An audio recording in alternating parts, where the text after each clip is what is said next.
conversar sobre la posibilidad, ¿no es cierto?, de que esta ley Aula Segura sea derogada. Para eso vamos a conversar con Esteban Spencer. Él es director de la Corporación de Derechos Humanos 4 de agosto. Quienes están detrás de esto, de esta idea, ¿verdad? Este proyecto que pretende derogar Aula Segura. Esteban, bienvenido a La Voz de los que Sobran. Muchas gracias por conectarte esta mañana. Hola, muchas gracias a ustedes por invitarme. Muy interesante esta idea. Cuéntanos un poco cómo nace y por qué, a raíz de qué se unen, digamos, y podríamos lograrlo o no lograrlo. ¿Cómo está el apoyo ahí en el Congreso? Sí, bueno, en primer lugar, la iniciativa para derogar Aula Segura nace junto con su promulgación. Preciso recordar que desde antes, digamos, al día siguiente. Ya, muy bien. Sí, Aula Segura nació y las comunidades educativas ya sabían que era una ley indeseada, que no iba a resolver el problema de la violencia política que ocurre en los establecimientos públicos de educación y que era otra forma más de realizar esta política de Estado que viene manteniendo durante décadas de represión por la vía de la criminalización del movimiento estudiantil, de sus asambleas, de sus dirigencias y con todo lo que tiene que ver con la reivindicación de sus demandas, de sus derechos y de sus legítimas quejas. Entonces, desde ahí nace, desde las comunidades educativas, junto con su creación, digamos. Perfecto. Bueno, queríamos saber nosotros si van a tener apoyo o no en el Congreso, y ya está con nosotros el diputado Rodrigo González.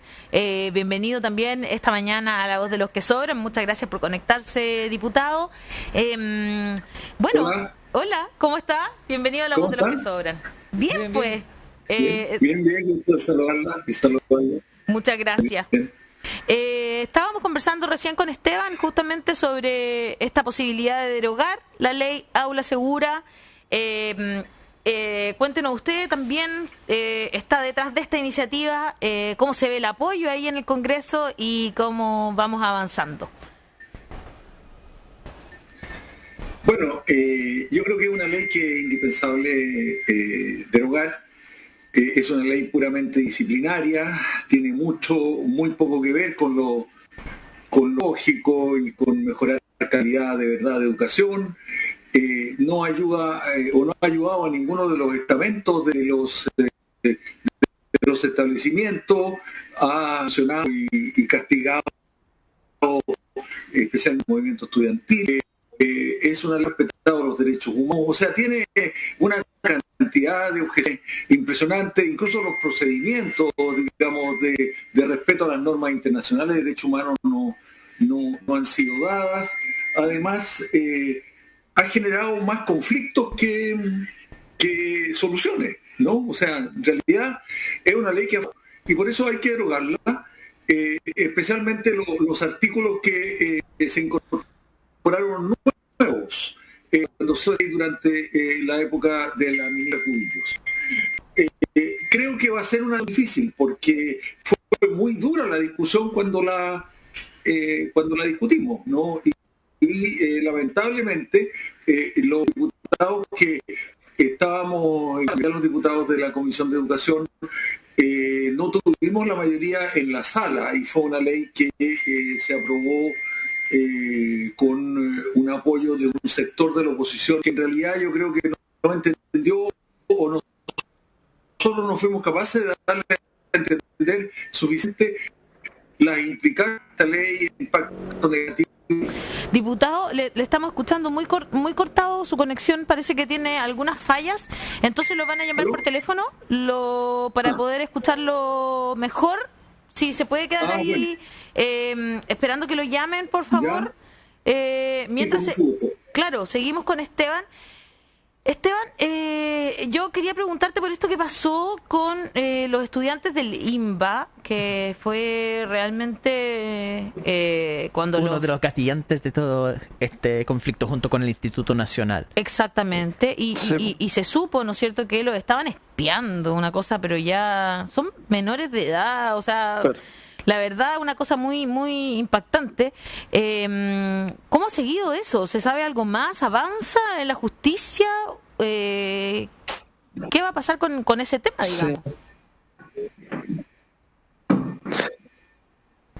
Sí, es correcto lo que ustedes dicen. Dentro de este contexto general de represión por el maltrato criminalizador, el caso de Limba definitivamente es una de las expresiones más fuertes de, digamos, hasta dónde van a llegar las autoridades guiadas por esta política. Nosotros de partida integramos redes de solidaridad con el movimiento estudiantil, con las organizaciones que están impulsando las reivindicaciones de los estudiantes en la educación pública del segmento medio, ¿cierto?, de los liceos.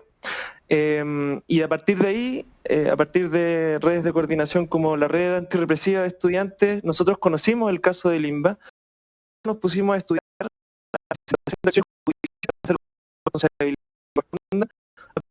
de los hechos que conocimos por la prensa, digamos.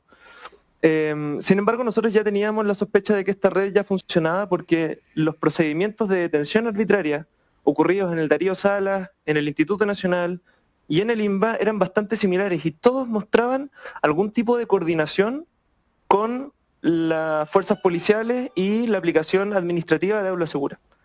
Entonces, digamos, publicación a través de la prensa de investigación confirmó la sospecha y de inmediato nos hizo formular dos acciones. La primera es para que se investigue la comisión de posibles delitos. Ahí tenemos dos aristas que consideramos indispensable que se investiguen. La primera es el abuso del poder público de parte de funcionarios de distinta naturaleza, municipales, policiales y escolares, en contra de menores de edad que hayan sido detenidos de forma arbitraria y posteriormente procesados por aula segura. Eso configuraría el delito de abuso del poder público en contra de las personas y consideramos que eso es grave considerando que esas personas son menores de edad. Y en segundo lugar, nosotros consideramos que la forma en que Carabineros ingresó a esa red y participó podría configurar un mal uso de las facultades de inteligencia policial.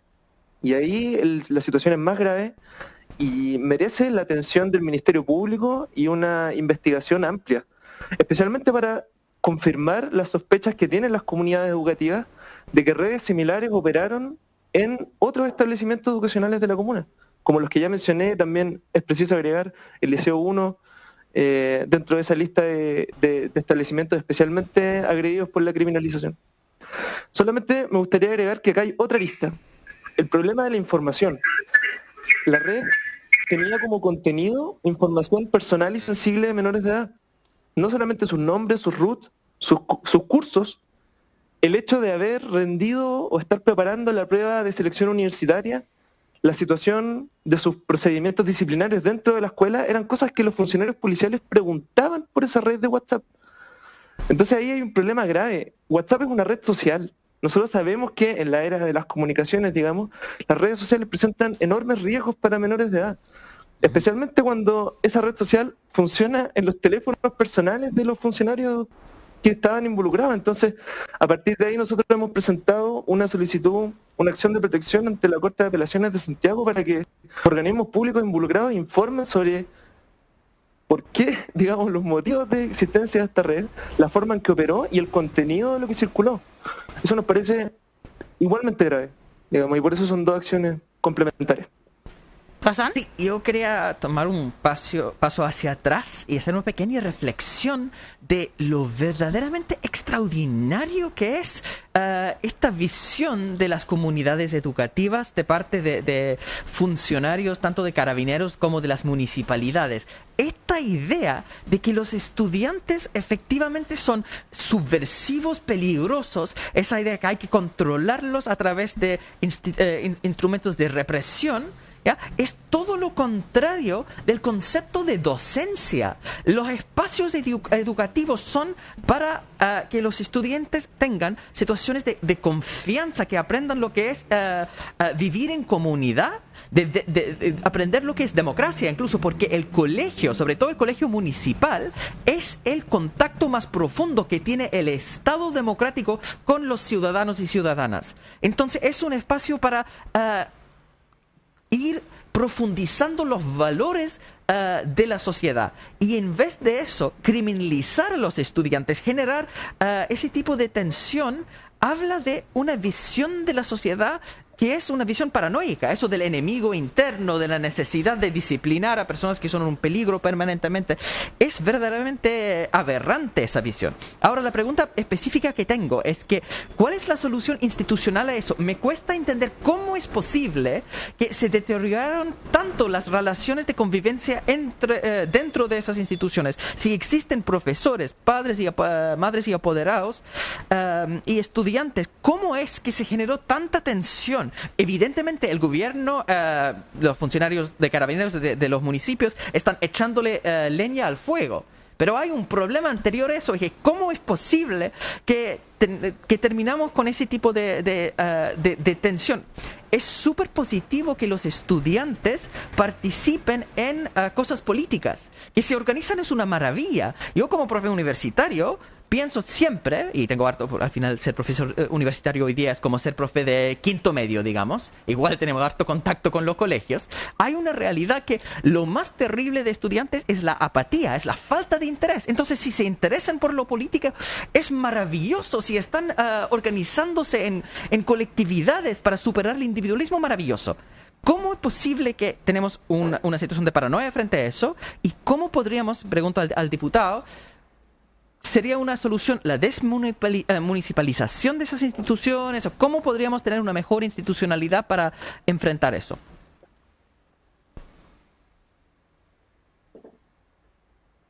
Pucha, parece que no está desmunicipalizando. Ahí sí. Ahora sí, diputado. Hay una ley que está desmunicipalizándose y se están creando los SLEP, los Servicios Locales de Educación Pública, una ley que progresivamente va a desmunicipalizar el sistema. Siempre está muy marcada porque no hay ninguna prioridad que este gobierno le haya dado a esta ley de educación pública. Hicimos un seminario con mucha participación de todos los actores, de tanto profesores, asistentes y en general, digamos, de la comunidad, y la verdad es que se aprecia una falta de prioridad para la nueva ley de educación pública por parte del gobierno. No se han cumplido las mínimas medidas de respeto a los derechos de los profesores. Normalmente se entregan los establecimientos y las corporaciones o los DAE sin pagar las cotizaciones previsionales, sin respetar, digamos, los derechos laborales de los trabajadores. Pero lo más grave es que no hay ningún énfasis en los aspectos más cualitativos y educativos que serían los que podrían permitir resolver los temas de conflictos que tú estás planteando, ¿no? Ahí se requieren, primero, hacer un esfuerzo para crear comunidades escolares, espacios de diálogo y de conversación entre todos los actores educativos. Y eso no ha existido nunca en la voluntad del gobierno, y en general es un defecto de todas las reformas educacionales que se han hecho en este país durante muchos años. A los actores educacionales no se les da la importancia fundamental, y ellos son los más importantes. Los más importantes son los profesores, son los niños, son los alumnos, comunidades escolares, padres y apoderados. Es con ellos que se hace educación, con ellos es un educativo compartido, donde la educación emocional juegue un papel, donde se construya un proyecto común en una comunidad. Sin eso no hay buena educación, sin buena convivencia escolar no hay educación. El clima escolar es absolutamente fundamental, y por cierto, digamos que un proyecto como este es un proyecto que pone el acento en lo disciplinario, en lo administrativo, en lo punitivo, ¿no? Y no respeta los derechos de los alumnos, y al final no soluciona ningún problema, sino que crea más conflictos. Entiendo, diputado. Entonces, es evidentemente una solución importante derogar a la ley a lo segura, pero en términos concretos de una nueva ley de educación pública, ¿cuál sería la mejor forma de fortalecer las comunidades educativas que usted menciona? Bueno, hay varios aspectos. Primero, yo creo que hay que enfatizar en una nueva formación de los profesores. Los profesores tienen que reactualizarse, digamos, con la realidad del mundo contemporáneo, con las nuevas realidades planetarias, hacer más entretenidas y más interesantes sus clases, generar un tipo de forma de educación distinta, mucho más ligada al terreno, una educación ligada a la investigación, a que los niños experimentando, a considerar los procesos educativos y pedagógicos, a considerar los aspectos de educación emocional, de salud mental de los jóvenes, a dialogar y a tener cercanía con ellos, a tener una escuela inclusiva que de verdad sean como seres humanos y que sean considerados como actores. Eso es lo primero. Y para esto tienen que, digamos, reciclar y reentender su rol en la educación y hacer de la educación un proceso apasionante, maravilloso, que es lo que debe ser el proceso educativo, ¿no? Y qué es lo que no ocurre. Claro. Daniel. Sí, no, Esteban... ¿Quiere decir algo, Esteban, o no? No se escucha. Sí, se escuchó. Sí, perfectamente. Estamos mucho mejor, dale, Esteban, diputado. Sí, se escucha. Sí, solamente querría poner encima del problema la política represiva que el Estado ha dirigido en contra del movimiento estudiantil, precisamente por poner en cuestión, por desafiar la democracia tutelada, protegida y superficial que se enfrentó el movimiento estudiantil desde el 2001 en adelante. Entonces, esta política de aula segura, la red de la delación del INBA, es una consecuencia más de esa actitud que ha tenido el Estado frente a un antagonista que lo ha puesto en cuestión de forma fundamental. Y el contenido de ese cuestionamiento tiene que ver con limitantes materiales que impiden que la educación se realice como el proceso creativo, democrático, ciudadano que debería ser. Claro. Así, recordemos que las bases mismas del movimiento estudiantil hablan de precariedad en las salas, de falta de planta docente, de, digamos, condiciones de autoritarismo en la administración como consecuencia muy tangible de una democracia generalmente cercenada. Entonces, los procesos de persecución a las asambleas, a los dirigentes, a los colectivos, a los periódicos, son cuestiones que vienen acompañando el proceso de generación del movimiento estudiantil y que, digamos, es una responsabilidad que la sociedad tiene desde que el estudiantado se constituyó como sujeto político, así como otros movimientos sociales. Y le debemos tanto también, ¿no? O sea, este proceso es gracias a los secundarios, finalmente. Claro, exacto. Hay una evidencia. Por un lado se agradece a la juventud que salta los torniquetes, que, digamos, despierta al pueblo, y por otro lado, digamos, autoridades políticas ejercen y diseñan sistemas especialmente para perseguirlos, excluirlos de las comunidades educativas, criminalizarlos. Y aquí quiero poner un punto bien claro. Aula Segura y la red del INBA y las redes que se crearon en los establecimientos públicos fueron políticas dañinas, no solamente para conceptos generales de importancia común, como la democracia, la formación ciudadana. Estudiantes sufrieron con la aplicación de la política de criminalización, fueron tachados de mentirosos, de subversivos, de agresores, y sus versiones no quedaron registradas en ningún lado. Y ahí, bueno, hay una responsabilidad general de la cual hay que hacerse cargo: medios de comunicación, autoridades de gobierno, parlamentarios, directores de establecimientos educacionales. Este es un tema que nosotros hemos, digamos, tomado con bastante responsabilidad y siempre de la mano de las comunidades educativas. Esa es la voz que hay que relevar. Esos son los testimonios que hay que rescatar. Por supuesto, con la responsabilidad que merece situaciones de agresión a niños, niñas y adolescentes. Por supuesto. Una cuestión que ha mencionado la defensora de la niñez a propósito de los últimos casos de agresión a la juventud popular. Sí, muy bien. A ver, aquí estamos viendo en la página de Interferencia que decía que citan a declarar a exfuncionario de confianza al alcalde Alessandri por su rol en la red de declaración de estudiantes.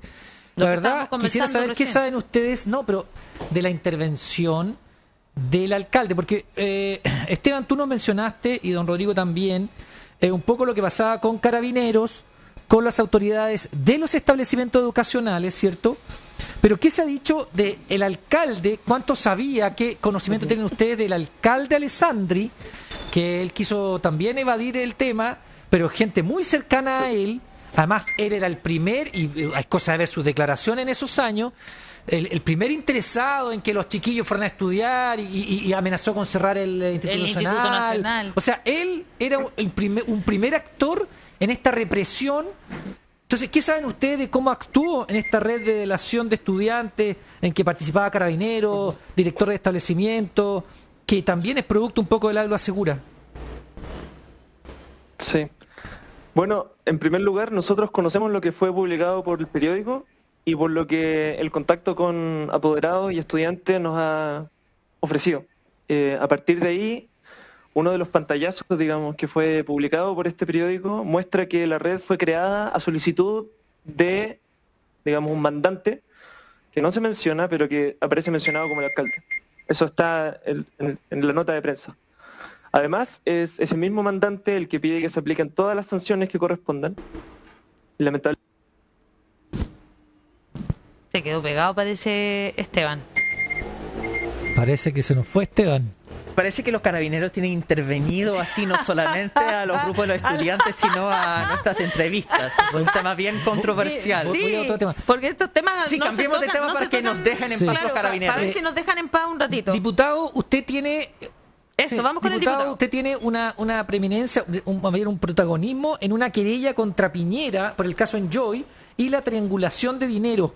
¿Qué nos puede contar? ¿Cómo ha avanzado eso? Oye, déjame comentarte algo. Por supuesto, dele nomás. Déjame de eso, el concepto autoritario de educación y el concepto, además, de que es un bien de consumo, la forma de financiamiento que tiene que ser completamente modificada en el sistema de educación, todo eso es un conjunto, ¿no? Que, digamos, en cuenta, digamos, los nuevos procesos educativos, la calidad de actores que tienen que tener los profesores, los alumnos, los padres apoderados, la comunidad escolar, es un conjunto de elementos. Y todo esto se traduce, digamos, en la actitud absolutamente autoritaria y completamente vertical, centralista de esta ley, que considera además los problemas, digamos, de los establecimientos donde hay más actores movilizados, pero no considera, digamos, la situación de el 95% de los establecimientos donde los problemas no se van a resolver en medidas punitivas. Eso para concluir sobre este punto. Claro. Va a tener una gran pega Si convenciendo a sus colegas igual, algunos porque esto fue aprobado hace poquito. Así entonces... es. No va a ser fácil porque nos costó en la discusión de este proyecto cuando el ministro Cubillo lo lanzó al aire. Ahora, han cambiado las circunstancias, eso puede ayudar un poco también. Así es, pues el estallido social algo ayuda. Sí. Claro, ha ayudado bastante, creo yo. Ahí volvió Esteban. Esteban, si querías terminar un poco tu idea. Sí, o sea, nosotros partimos con la solicitud que se cite declarar al funcionario que suponemos que ejecutó la política del alcalde. Como ustedes ya conocen, el alcalde ha negado no solamente su participación, sino su conocimiento de esta red, lo cual es sumamente cuestionable. Súplame un ojo, diría alguien por ahí. Sí, y solamente alcancé a escuchar parte de lo que mencionaba el diputado recién. Creo que parte del cambio de las circunstancias tiene que ver con la realización del daño de Aula Segura. O sea, no solamente cambió la opinión pública en general, sino Aula Segura se aplicó durante todo un año, que además fue el año, digamos, de mayor intensidad de la protesta social, el 2019. La aplicación de Aula Segura partió en abril, en los liceos Darío Sala y Enrique Garmendia de Concepción, precisamente contra dirigentes estudiantiles. Y desde abril hasta noviembre se verificaron casos de expulsión a dirigentes estudiantiles. Y esas circunstancias son también parte del cambio. O sea, no deberíamos pasar por un nuevo año de aplicación de Aula Segura porque el año que estuvo vigente fue nefasto y dañino. Y eso hay que prevenirlo hacia el futuro, digamos. Súper cierto. Absolutamente. Súper cierto. Daniel, ahora sí. No, sí, estábamos terminando el tema que es muy interesante y que además la gente quiere conocerlo porque en el fondo las implicancias que nos contaban Sebastián y don Rodrigo respecto de lo que ha tenido para el grupo de estudiantes que dirigían estas protestas que al final, como tú bien decías, tenemos que agradecer porque hoy día estamos en este proceso constituyente, pero Rodrigo González es partícipe de esta querella contra Piñera por el caso Enjoy, las triangulaciones de dinero del presidente Piñera. ¿Cómo va eso, diputado? ¿Lo presentaron? ¿En qué va estos dos temas en que usted está metido? Bueno, hay dos temas. Uno fue la comisión investigadora de la que estableció toda la irregularidad el abandono de deberes de parte de la superintendenta y todos los favores que recibió Enjoy y que fue, digamos, con el broche de oro del decreto 77 firmado por el presidente Piñera, que demostró que tenía la intención de beneficiar, porque un decreto así que le perdona a Enjoy el día anterior o 2 días antes de que tenga que pagar digamos los derechos que tenía que pagar, y donde estaban en juego alrededor de $100 millones de boletas de garantía que tendrían que haber sido, donde Enjoy iba a perder su concesión si no cumplía, y haberse dictado ese decreto 77 unos días antes, indudablemente que demuestra, digamos, en salvarle el pellejo, en hacer un salvataje de Enjoy, ¿no? Y podría haber un claro conflicto de interés en materia, y por eso que hemos dicho que esto debe ser investigado, y presentamos una denuncia al fiscal nacional que lo investigue él personalmente. Es una petición penal al fiscal nacional que investigue este caso, porque podría haber ahí cohecho, podría haber ahí conflictos de interés, también situaciones de negociación incompatible, prevaricariato y otros delitos que tipificamos en una denuncia bastante extensa que hicimos y que esperamos explicársela directamente al fiscal nacional, puesto que le hemos pedido una entrevista en estos días. Somos 9 diputados y diputadas que hemos presentado esta denuncia. Y lo otro es, bueno, el resultado de la Comisión Investigadora de Casino, que efectivamente por una votación de 111 diputados aprobó que había todas estas irregularidades y que la superintendenta tenía graves responsabilidades en no haber cumplido con sus labores fiscalizadoras y haber favorecido a Enjoy salvándola de la quiebra. Pero eso, ¿qué significa? Porque tengo entendido además que la Contraloría se pronunció en el mismo orden que usted está diciendo, de la misma forma, digamos. La Contraloría también habría emitido un dictamen refiriéndose al actuar de la superintendenta de Casino en el mismo sentido. Bueno, pero eso tendrá que tener consecuencias para ella, consecuencias para su accionar. No hay un sumario, porque en el fondo nosotros sabemos que las comisiones investigadoras de la Cámara de Diputados no son vinculantes más allá de lo que dictaminan, digamos, de lo que muestran, pero no tienen consecuencias de sanciones, ¿no? Entonces eso también es grave, porque estamos frente a una o sea, por último, que se pasen esos antecedentes a la Fiscalía, o la propia Contraloría pida aplicación de sanciones, pero no puede ser que una funcionaria de tal nivel, porque dejémonos de cosas, acá hay intereses del presidente de la República, que tiene relaciones con la familia Martínez hace mucho tiempo y que puso plata para Enjoy. Bueno, eso tiene todo un entramado que hay que desentramar. ¿Quién lo hace, digamos? Bueno, ahí en primer lugar, enviaron todos estos informes a todos los organismos fiscalizadores. Hubo un desacuerdo en la comisión, donde estuvimos en minoría 3 diputados, para que este informe se enviara al Ministerio Público. Y por eso que hicimos esta denuncia al Ministerio Público, ahora para que el Ministerio Público también intervenga, ¿no? Entonces quedó excluido porque los diputados de derecha votaron lamentablemente alguna ayuda que tuvieron, digamos, de algunos otros parlamentarios, y no tuvimos el acuerdo para que esto fuera a dar al Ministerio Público. Pero al resto, los organismos todos están con el informe en sus manos. Ahora, la denuncia lo que busca es justamente que el fiscal nacional investigue los de interés y los posibles delitos que van a involucrar al presidente de la República y a la superintendente de Casino. Y esperamos que esta investigación se haga con la celeridad necesaria. Y como usted dice, es verdad, las comisiones investigadoras lo que hacen es entregar estos informes, no tienen un poder de imperio y sancionatorio directo, sino que investigan los hechos y establecen político-administrativas que pudieran existir. Sí, es exasperante. Es que todo es exasperante. Es molesto. Estamos hablando de que una funcionaria pública no habría cumplido su deber, y un grupo de diputados no quiere que se entregue. Nosotros pedimos que la echara el presidente. Así digamos, nomás. Que la Lo mínimo. Incluso un juicio.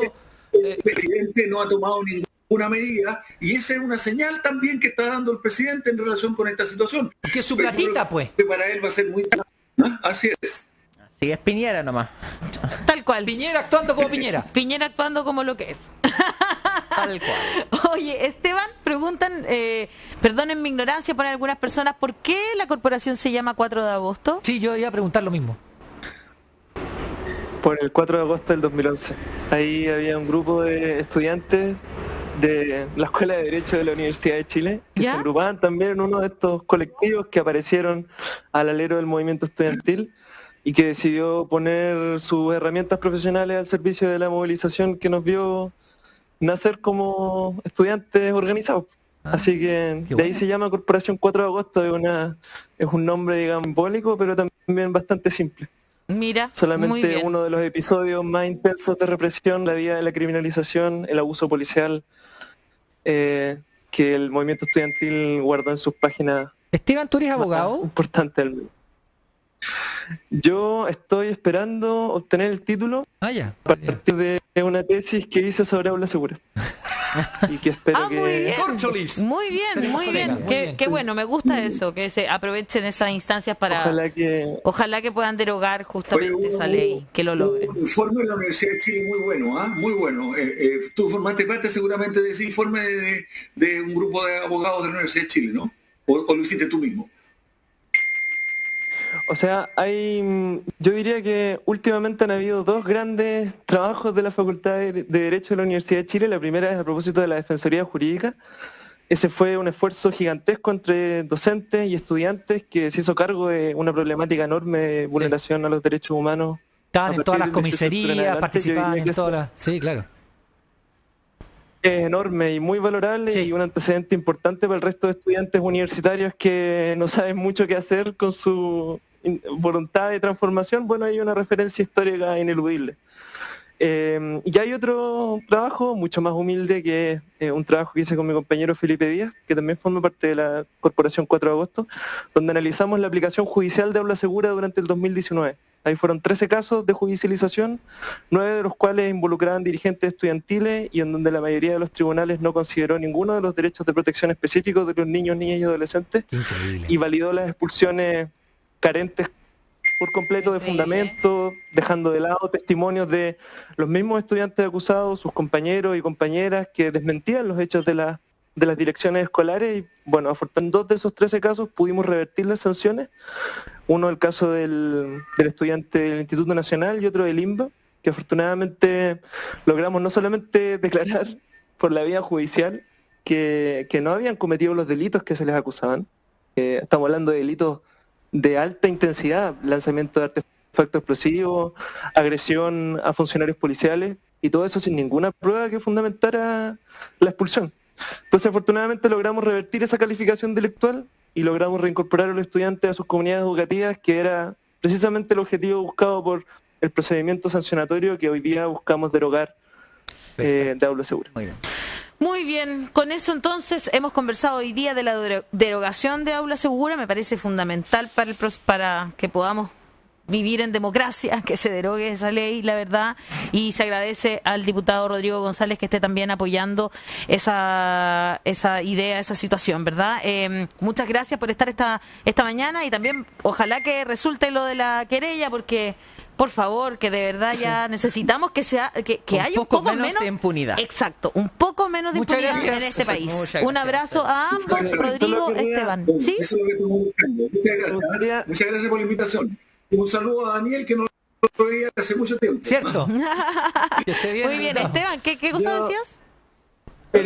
Quería agradecerles la posibilidad de comunicar esto y también reivindicar. Bien. Me gustaría solamente hacer un comentario pequeño sobre lo que preguntaba Hassan al inicio. ¿Cómo llegamos a esto? Bueno, hay un contexto general de fragmentación de las comunidades educativas, especialmente en los liceos donde hay experiencia de movilización. Dentro de esas comunidades hay elementos muy valorables de los estamentos estudiantiles y de apoderados que hacen posible la defensa de estudiantes. Así, por ejemplo, está el Centro de Padres del INBA, están colectivos dentro del Liceo 1, está la Red contra la Represión a Estudiantes y el Centro de Madres y Padres del Instituto Nacional, especialmente su Comisión Jurídica, que armó un grupo de defensa de estudiantes y que es muy valorable y que son también parte de las condiciones en las cuales nosotros podemos decir estos mensajes y reivindicar la defensa de los estudiantes. Así que les mando un saludo a ellos y gracias a este espacio.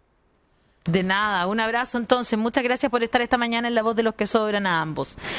Ahí estaba entonces Rodrigo González y Esteban Spencer para